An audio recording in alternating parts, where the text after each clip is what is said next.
culture. What does culture really mean? Now, we kind of know it when we see it. If a team is winning all the time, having multiple winning seasons, even state championships, they must have a good culture. What is culture really, though? I've once read that culture is the way a team thinks, the way a team speaks, the way a team acts. Everyone's on the same page within that program. The great legendary Alabama football coach, Nick Saban, he attributes all of his success to the mindset of his team, the way they think. They think they're going to win and they expect to win. He's actually been quoted saying that a player that comes to Alabama is making a 40-year decision, not a 4-year decision, meaning that he could change the lives of his players by developing a culture of success in his program. When I thought about putting this show together on building a culture, I could think of no one else to talk to than my old ball coach, Coach D. Coach D's been around the state of Florida. He's actually grew up in Lakeland. He played and coached under the great Bill Castle, one of the winningest coaches ever. And he went to Eustis, Apopka, to Valdosta, back to Apopka, to Enterprise, Alabama, and now he's in DeLand. He's most known for his time at Apopka for 17 seasons. He has 3 state championships, and his latest stint at Enterprise, Alabama, there was a culture. I don't even know if they had a culture there. They won four games in the past 2 years, the prior 2 years before he got there, and the last 3 seasons he's gotten them a playoff berth. He's now in DeLand, and I went to talk to him about what is it like to build a culture? How do you do it? And he was gracious enough to sit down with me and talk to me about what it's like to build a culture, what it takes, and how it's not for everybody, but he's all about being an impact on players' lives off the field more than on the field. I hope you enjoy this talk with Coach D. This is Prep Talk. I'm your host, Woody. Enjoy the show.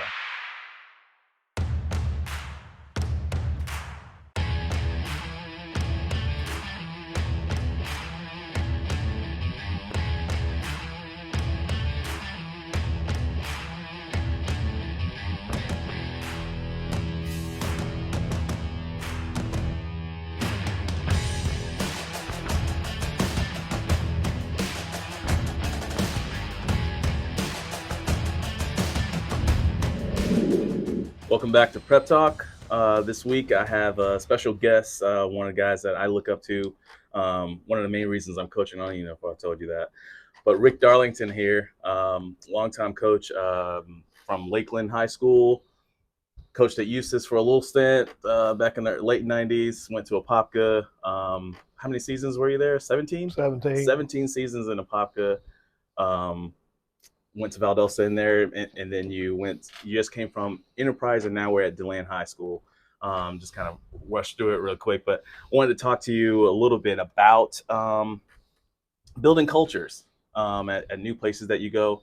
And so first off, if we can go back to your Lakeland days, did you ever coach at Lakeland? I did. Yep. I started coaching there in 1989. Started off as the JV assistant. I say the, as in there was one assistant, and I was it. Oh, wow. Yeah, there was a JV head coach and the JV assistant, and so I was the assistant, and I coached the defense. And then my second year there, I was the JV head coach. So I got promoted, and then I used to try to make my JV practices so short that I could go out to the varsity practices and right. be a part of that. And my third year, we had our defensive coordinator who coached the linebackers took the head coaching job at Kathleen High School, which is a good school in Lakeland. Yeah. Right, exactly. That was when Ray Lewis was there. Oh, okay. I coached against Ray Lewis. Yeah. But anyway, he took the job at Kathleen, and so I figure, okay, he's probably going to make our D-line coach the coordinator. Maybe he'll make me coach the D-line. But I just wanted to coach varsity, so I would have done anything.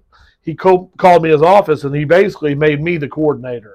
And linebacker coach, and I was 26 years old, third year coaching, didn't know nothing, and but I guess he saw something in me that I'd work hard, and I wasn't a total stupid person, and so that's kind of where my break was. So I coached 3 years of varsity at Lakeland. And then my last year there was the first time Coach Castle ever had a team go undefeated in the regular season. Oh. Now, we got clobbered the first round of the playoffs, but that was the first 10-0 he'd ever had of many. Now it's kind of common for Lakeland to go 10-0. Yeah. And, you know, he's been there over 45 years as the head coach. He's won over 450 games. Yeah, I saw that. Yeah. And so he was voted the coach of the century in the state of Florida. So wow. I was honored to play for him and learn how to coach basically from Bill Castle at Lakeland. Is that one of the reasons maybe you became a coach? Oh, absolutely. Yes, yeah? Absolutely. You never wanted to play further than high school? I wasn't any good. You know, I wasn't any good. I went to college at Stetson here in DeLand, and I was a fraternity guy and played intramurals and chased girls and didn't go to class that much. Got a degree. And your players might see this. That's fine. I was who I was. And I thought I was going to be a businessman. I have a management degree from Stetson. And I just, right before graduation, is like, I don't want to do business. It's like, so I took a job working for my fraternity. I was a national leadership consultant. And I went to Texas and California and Indiana and worked with chapters on how to make their chapters better. Yeah. But I was the guy from national. So it's like, when this guy's coming, hide all the drugs, you know, don't have a keg party that night. And so I was the bad guy. But while I was out there, I remember I was on the road and I prayed that God would just give me a career where I could have an impact on people and be significant rather than successful. You know, successful people, you think about wealth and cars and money and fame, but significant people, that's people that have a positive impact in the lives of others. Yes. And I wanted to be that person. And again, you know, Woody, I'm 22 years old. I'm young. I'm idealistic. And that's what I wanted to do. And so I just prayed, what could I do? And coaching popped into my mind. And so I'm thinking, well, high school coach usually teaches. I've got a business degree. There ain't a whole lot of teaching that's available. Right. And so I went back to Stetson for graduation because I finished up in December, but graduation was in May. So I went back to Stetson, and then we had one graduation. And so I remember sitting on the porch eating fish with a guy named Dennis Davenport. He was the intramural director at Stetson. And he basically offered me a grad assistant job to run the girls' intramural program and get my education classes. And so I did that in the next year, the next school year, and had a good year, enjoyed doing that. And, you know, I was going to coach at either Deltona or at West Orange High School. I had jobs lined up. I was going to teach typing and accounting, two things I think I might have failed. And so I'm thinking, okay, and both those schools at the time were not very good. Yeah. You know, they're much better now. Yeah. But just how God works, I went back to Lakeland to pick up a transcript for a business education independent study course I had to have to get certified, okay? And as I'm driving back to my parents' house, I thought, I'll just stop by the high school. And I drove by the old high school, and I saw the new principal out in the front of the school, just like standing there. Yeah. And he'd just been hired. This is like August of 1989. And I stopped the car. And so I went up, and I said, Mr. Dunn. And he remembered me. Wait, can we say what car that was? Oh, gosh. It was like a 1980 Honda Accord. It was like a tan. It was a stick shift. I just want to get the full picture. Oh, yeah. It was an old car now, you know. But I've had a million cars. But so I stopped and talked to Mr. Dunn, and I said, hey, look, I got a job over here in West Orange teaching. But if you guys have something open here at Lakeland next year, I'd love to come back. And he goes, Rick, I might have something for you right now. And I'm like, what would that be? And he said, compensatory English. And like, I don't even know what that means. To this day, I don't know what it means. But I just said, well, I'll take it. And I had to kind of wait, and it had to go through the county and get approved and all. And I got hired to teach English. Woody, I was a business major. Never took the first English course in my life. But fortunately, that was my best subject in school. Yeah. And I loved it. And I was teaching kids that were dropout type kids. Yeah. And it's like, if I didn't reach them, they weren't going to pass the state competency test. And I taught English there for 5 years and had a great time and learned how to coach. And, you know, that was the start of my career back there teaching English and coaching JV football at Lakeland High School. So that's something. Yeah. So, I mean, if we can go to your coaching days, so it all started in Lakeland with Bill Castle. It did. And so I wanted to be a head. I figured if I'm going to do this thing, I want to be a head coach. Right. Never really thought about going to college or NFL. I mean, because again, I wasn't even a good player. So I'm thinking high school is about as high as I could probably Right. coach. And so I had a chance, but I applied for some head coaching jobs. I remember I applied for Leesburg back in like 91 when it was open, 92. Tavares, I tried to get the job at Tavares. They wouldn't hire me. I think Nancy Velez says I was too intense, too into football. I'm like, that's what a coach does. The Anyway, good ones anyway. So I tried to get some jobs around Lake County, and I couldn't get them. So finally, I was hired at Fort Meade High School, and that's a telecast of its own. That could be like an hour primetime special, but more drama maybe in 6 months there than the rest of my career combined. But basically, after 2 games, I'd run out of players. The athletic director told me to bring them all back that they had quit and make them happy. Yeah. And so I threw him the keys and said, "Here, you coach them." And so I resigned, and he said, "You'll never coach in this state again." Well, here I am, 30-something years later, and I'm still doing it. So 3 state championships at Apopka. I mean, countless playoff wins. What, 30? I think it was about 30. I read up. It was 30 before you went to Enterprise, I believe. Well, so I went from Fort Meade, where it totally imploded. I went to Panama City Bay High School for a year, coached there, loved it. And then Clark Blake was the coach at Eustis. Yeah. Long time, legendary guy, great educator, finest man maybe I've ever met. And Coach Blake had heard what happened at Fort Meade. And he drove to Panama City. And what's that, 7 hours? And he said, "Rick, I want you to take over for me. I'm going to retire after 1 more year. I want you to take over for me." I'm like, "Yeah, thanks, but no thanks." I tried the head coaching thing. It did not go well. I'm just going to try to get back to Lakeland, be an assistant, and I'll be good. Came back again. And I remember we sat there and we ate at Hardee's next to the school at Bay High. And he just finally convinced me, that this was an opportunity for me to continue to impact young people for God and do positive things. And I started thinking, Blake, that's awesome. I didn't know that. Yeah. So, and the way it happened was like, I started thinking, okay, the reason that Fort Meade didn't work was because I followed a head coach or two that didn't do it the way I do it. Yeah. And so for me to go in there like Bear Bryant, they didn't need that because they'd been winning. Right. So when I'm going in there and I'm establishing a whole different way of doing things, and we didn't start winning right away, that's not going to be well received by the players. Right. So my thought was, Coach Blake's going to run a great program. So if I'm under Coach Blake and the kids already know me from the staff, that's a smooth transition. Right. And so you figure Coach Blake was going to do this in December. If I tried to apply for jobs in a year, I wouldn't get one that quick. So it seemed like it'd be a much better transition than Fort Meade was. So I agreed to take the job. I was the offensive coordinator my first year. We went to the 3rd round of playoffs, which for Eustis, that was phenomenal. Yeah. And then literally the day after the season, Coach Blake stood up in front of the team and says, "I'm retiring. Coach D is the head coach." Like that. Just like that. That's exactly how it happened. It was in the library. Yeah. And Coach Blake basically anointed me.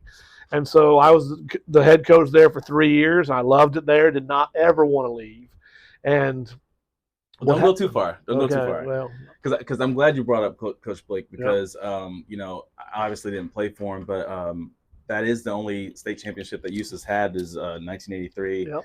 They may have won in 63. I don't know, but he was the coach at 83. And he was kind of known for the way that he would get players to play for them. Like he was all about the Jimmies and Joes, as they say, instead of the X's and O's.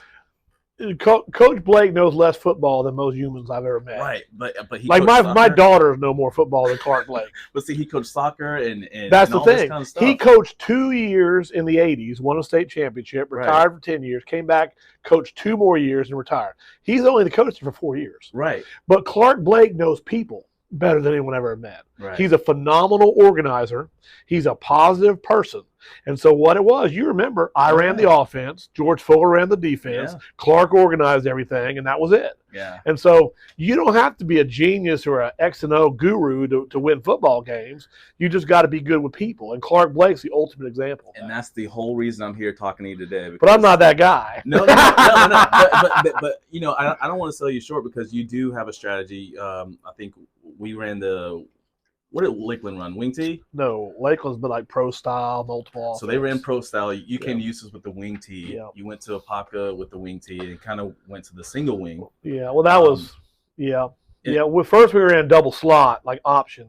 Yeah. Then I went to Georgia and kind of evolved into kind of an I formation shotgun. Yeah. Came back to Apopka, and that's where we kind of discovered the single wing. Right. So. And then even you kind of changed it up a little bit when Zach became your son. Did some spread stuff. Right. Because, again, you got to fit what you're doing to your talent. Right. So so you are kind of both, but one thing I do like remember you for, just playing with you and kind of how you've impacted my life, you said that word before, is you develop me. You develop our players. You develop your players. So that's why I'm here. I mean, we kind of throw around the word football culture or the team culture and everything. We throw it around, but we don't really know what we're talking about, so to speak. So I kind of wanted to get some clarification of what it is that you kind of do. So like Sean Payton, great coach at New Orleans. He was under the Bill Parcells tree with Coach Bill Belichick, and they're known for being developmental coaches and everything. So I wanted to talk to you because he brought up, he says this quote all the time. He said, teach them to learn, or teach them how to win, and then they expect to win. Mm-hmm. Yeah, so that's kind of like the culture, like the mindset, the expectation. So, well, first of all, what culture is, you walk through the locker room, we got signs, we got sayings, all that. You see, that's not culture. What culture is the atmosphere in the program every day. The standard, okay, what's accepted, okay, what's expected, okay, the everyday workings of the program is culture. So for someone to ask me about culture, I can say whatever I want. Right. So when I hire an assistant coach, I bring him in for a day and I make him be around the program. I want him to watch how we lift weights. I want him to watch how we practice if it's during the season. Right. And I want to watch how we interact with the players, how the players interact with us, how they interact with each other. Because if I sit there and tell you, here's how we do it, and I hire you, and then you come in and it's totally not that way, well, that's just a sham. Right. And so I want you to see it before I even consider hiring you, because you might come in and say, I don't really fit. Yeah, I don't really fit here in this. Or you might say, okay, that's what it is. I can contribute to this. So culture is just daily expectations and consequences, and that's just what discipline is too. So I do think that culture is the most important thing. I do. I think that before teaching football or getting stronger or faster or X's and O's, I think when I came here, the first thing I had to do was I had to get them to class. I know that sounds crazy. Yeah. They didn't go to class. If they did, they didn't go on time. They didn't sit in the front row. They didn't do their work. Yeah. So it's like the whole spring was spent looking at a computer screen to see who was tardy to what period. Wow. And then the consequences of, when I see you seventh period, you're going to pay for that tardy you had third. Right. And again, they knew, because they learned quickly, you don't have to test Coach D on things. Right. Oh, yeah. If I say it, I'm not going to say it if I'm not going to back it up. Right. I might be silent. I might let things go. Because I've always said you can't have I don't want to say a rule, but you can't have an expectation that you can't enforce. Right. Okay. So if you're not going to back it up, don't say it to begin with, because then you lose credibility with the players. And I hope the players would know that I'm the same guy every day. Okay. I don't change based on my mood. Okay. Yeah. It's going to be the same way. And I think they bought in here on that pretty quickly. But understand this: there's a difference between being compliant and being committed. Okay. Okay. Compliant means you do the right thing so you don't get in trouble. Right. Right. Committed means you do the right thing because it's the right thing. Yeah. You believe this is the best way to do it. Right. This is the best way for me to become a better man, a better football player, better student, better everything. That's committed. Yeah. Right now, we don't have a team full of committed guys. Okay, it takes time. Yeah. Okay, I've always believed, Woody, that it takes 3 years to build a culture. Okay, it's like my third year at Eustis. Okay, that was kind of when I felt like, okay, these are my guys now. Okay, my third year at Apopka. I think we won a state championship my third year. Yeah. Okay, you did after you left Eustis. But it's like it takes 3 years really to establish a culture, and everyone uses that word as a buzzword now. Right, culture. It is, but it really is a true thing. You've got to set your expectations on what you're going to accept, what you're not going to accept. Yeah. We have a saying here: the standard is the standard, and we're going to set a really high standard. And I've always thought that you don't go into a place and say, "Okay, here's the standard. We're going to meet it, and then let's make it the standard here next year." Right. You set the standard here, and then young people will get to that standard as long as they believe they can get there and they want to get there. They have to want to get there. And just like John Gordon talks about, you got to get the right people on the bus, get the wrong people off the bus, get the people with the right seats on the bus. Right. All that stuff is really true stuff. So it takes time. I wish it didn't, but it takes time. So, okay, if we can take DeLand and Enterprise out of it, just the places that you've gone, what's the first thing you kind of wanted to do when you got there? Because the reason I've taken Enterprise and DeLand out, because you had such a successful career, or what was the other word you used? Other success, impact, significant. You had a significant career with Apopka and Enterprise. So when you first got to Apopka, when you left Eustis, oh God, I hated it. Hated it. What was the first thing you wanted to do when you to establish things? Keep the kids from getting arrested.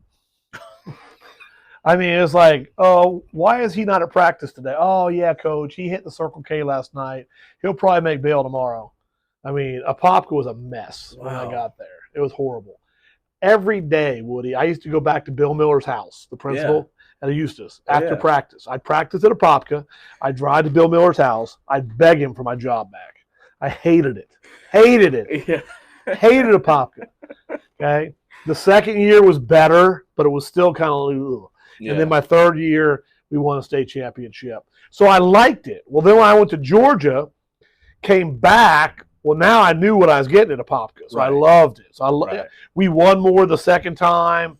I enjoyed it more the second time because I realized that if there's greener grass in America, you think it's going to be Valdosta, Georgia. Right. But that wasn't greener. And Apopka fit me, and I went back there. So, but I think anytime you go into any program, it doesn't matter if it was now or 20 years ago, you just got to set the expectations of what you want the young men, what's important, And I've always thought the first thing is the off-season program.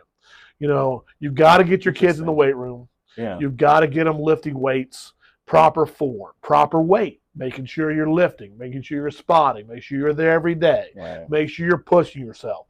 You learn your kids in the weight room. Okay, you can see who's going to freaking give everything they have. Right. You can see who the cowards are. Yeah, once they get tired, you get absolutely. Some kids don't need to be tired. They're going to try to cut reps right away.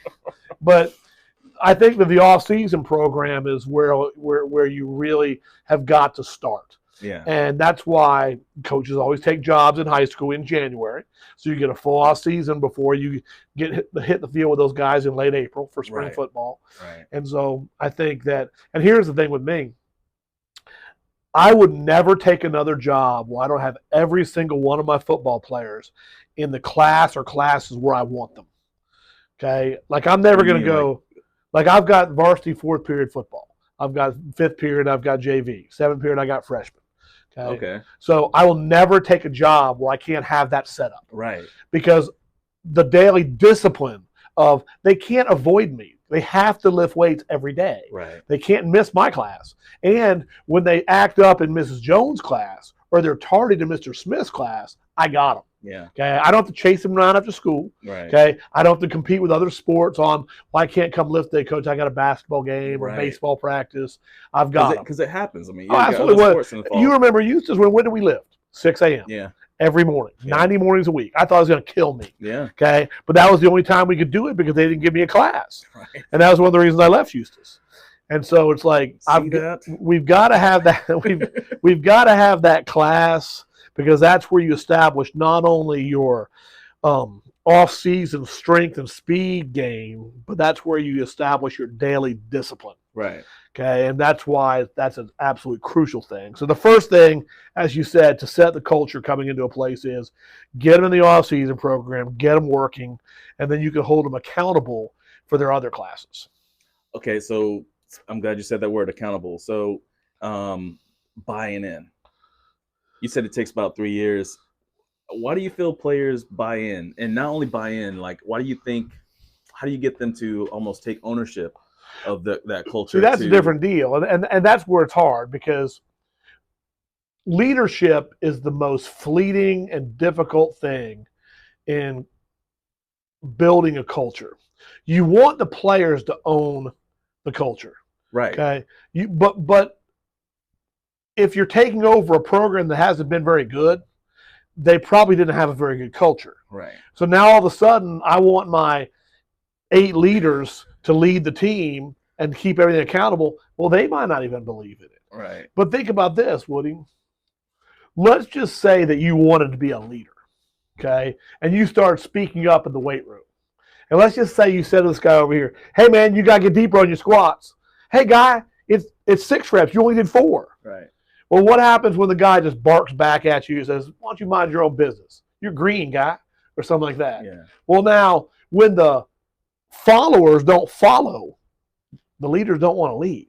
You see what I'm saying? Right. And don't we live in a culture nowadays where everything is tolerated, maybe celebrated?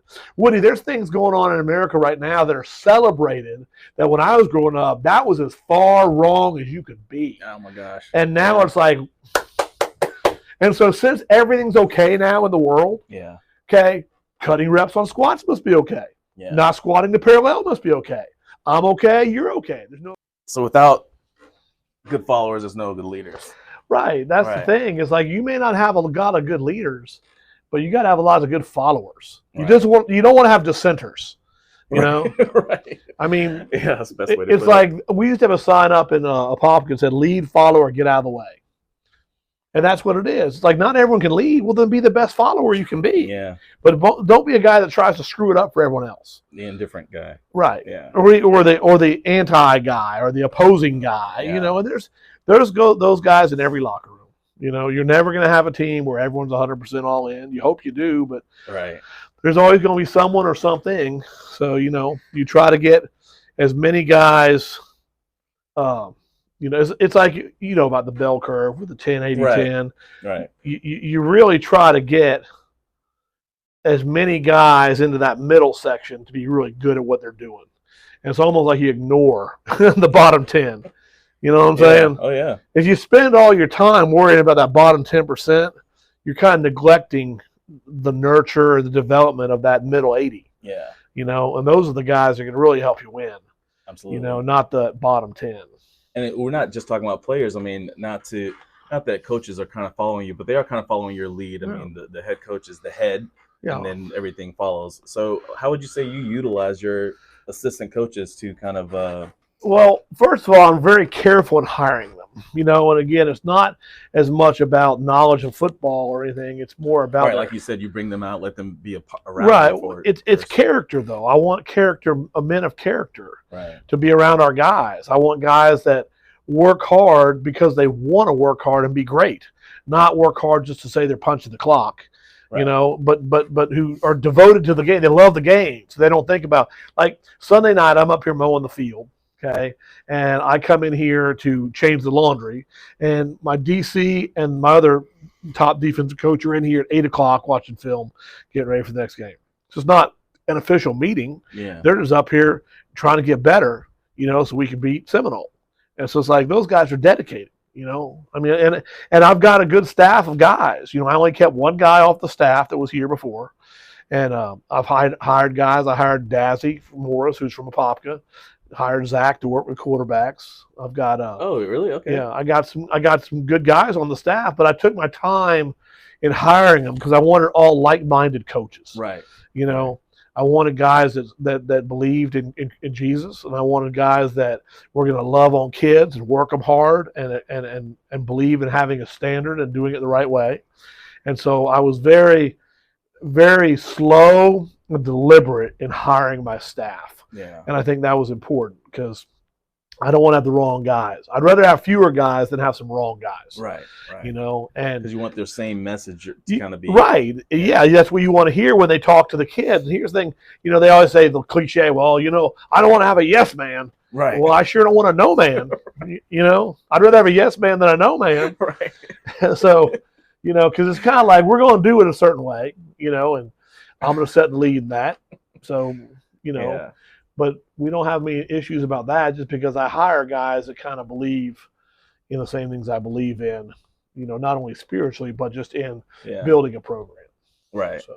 And I think I talked to you about what culture kind of meant, like, the way the team speaks, thinks, and acts. And we talked about that. But, like, because there was I don't know what you call it. It's not a mantra, but it's something we used to say when you were back at Eustis. A good name is to be desired more than great riches. Yeah, it's on the wall right over there. Favor is better than silver and gold. First sign on the left when you walk out the door. Really? Oh, yeah. Okay. So that goes everywhere. Yeah. So, like, saying that every day or every time that you addressed us, because you addressed us as men, too. I even. Yeah.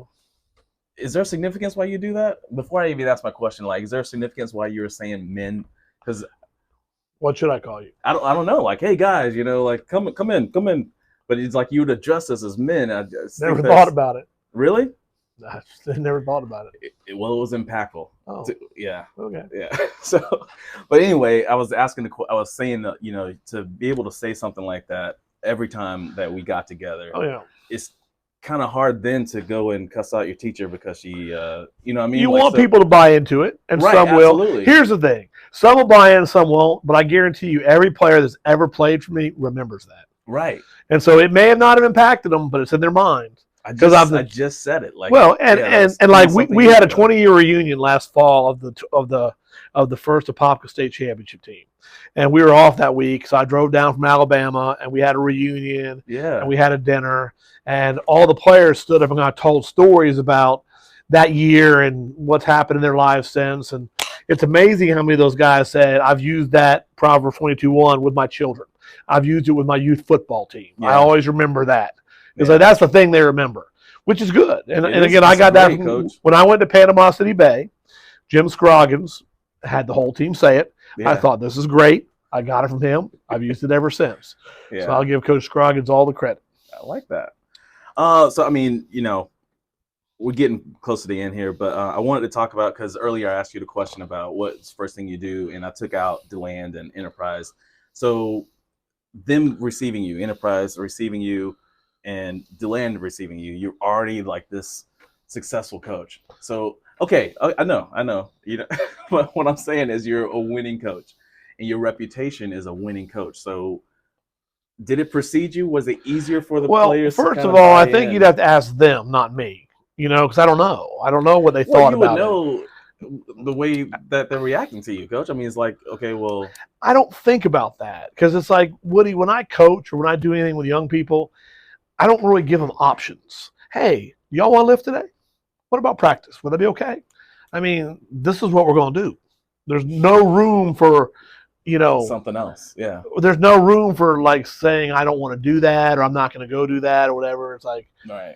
It's just, I don't ask a lot of questions. It's like people, when we put in the single wing offense, people say, how do you get your kids to buy into that? It's so unusual. Why? How did you sell them on it? I go, I didn't sell them on it. I didn't even ask them a question. This is what we're doing. I didn't even tell them that. I just said, line up, you're there, you're here, here's what we're going to run. And I mean, why do I want to ask the opinion of a 16-year-old I always kid? think of Randy Moss. Like he was at Minnesota Vikings, and he was kind of his own guy. Yeah. And then he went to Oakland, where they had no culture. Right. And so he kind of, acted out. And then he went to the Patriots, and he was like this model player. And it's like, well, the culture was already set there. Right. But now, do you think that Belichick is a dynamic individual? No. He just is a very much matter-of-fact guy. Yeah. The standard is the standard. Do your job. That's Belichick's thing, right? Do your job, yeah. And so it's kind of like you go into that program, that NFL franchise, this is what it's like. Yeah. If you can't fit into this, you're not going there. You're not going to go mess up the Patriot way. Right. You know what I'm saying? It's like you could get in there and do well and help the team win, but what happened like the next year? Yeah. Like cut him or released him, whatever. Yeah. So like that's the thing about the NFL. It's like it's cutthroat. You may develop some people, but you may use them for a year. You may use them for 3 games and get rid of them. That's the thing that I've always struggled with. Is like, as an NFL head coach, and Belichick's dealt with this. I mean, with the whole thing with Brady. It's like, how do you cut a dude that's given you everything he has for, say, 10 years? Yeah. But then you realize that he was the true Patriot. But I'm not talking about Brady, but I'm talking about just a guy, a veteran. Oh, right. Say it's a linebacker, and he's not quite as fast. He's Yeah. had some injuries. You got a young guy. To cut a dude like that, man, because I'm big on loyalty. You know I am. Oh, yeah. And so I would have a hard That's the whole time with reason that. you're doing this interview. Yeah. Well, I mean, you asked me to do it. So, but I would have a hard time cutting a dude that had given me everything for a long period of time. Because that was a big deal when he cut Laurie Malloy, safety. That's what. There you go. Yeah, that's a perfect example. Right. Yeah. So, NFL's cutthroat. So we're still developing kids that are very moldable. You know what I'm saying? I mean, they're coming in here and they can't even drive when we get them. Right. You know, and by the time we get done with them, hopefully they're going to be ready for college or the military or to have a career. Yeah. You know, it's not even about football. Yeah. You know, it's like, why do you sit in the front row of your classes? Because you're going to learn. You're not going to jack around in the front row of your class. Sleep, yeah. Why do we wear ties to school once a week like you did? Yeah. Okay. Because we call Grown Man Monday.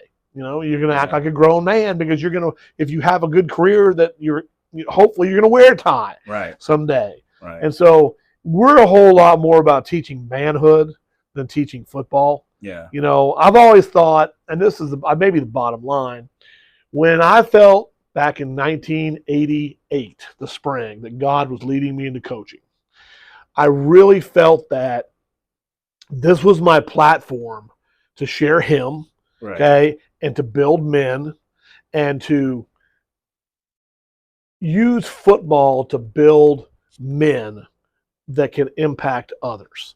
Football is just a vehicle. You know what I'm saying? Yeah. I mean, you don't really get to do that in your English class. No, you can't. Yeah. You know, you don't get to do that in the drama club as much. Yeah. But there's something about football, the common sacrifice, that can resemble life, the difficulty of it, the year-roundedness of it. Yeah. You know, that really like you can fourth teach. Quarter, it's fourth down. You know, it's like it's an extra. There's so many things in life that mirror football, and it's just God led me into it to hopefully impact young people, and hopefully I've done that in a positive way for 34 years now. Yeah. So I think I got a few left in me. It's been that long, huh? 34th year this year. I know I look very young. You do, good. Before this is my last question, and I'll wrap it up after this. I want to thank you for even allowing me to come and talk to you on this brand new show that I'm doing. I thought you were going to wear your number 8 jersey. How do you know? I do. It's in a frame in my. You should have brought it. My wife bought a shadow box. Nice. There, so it's in my office. We had those cool jerseys with the UCLA stripes on the top. Yeah. Those are nice. No words, just 8 and the stripes, but that was enough. No, but you had your name on the back.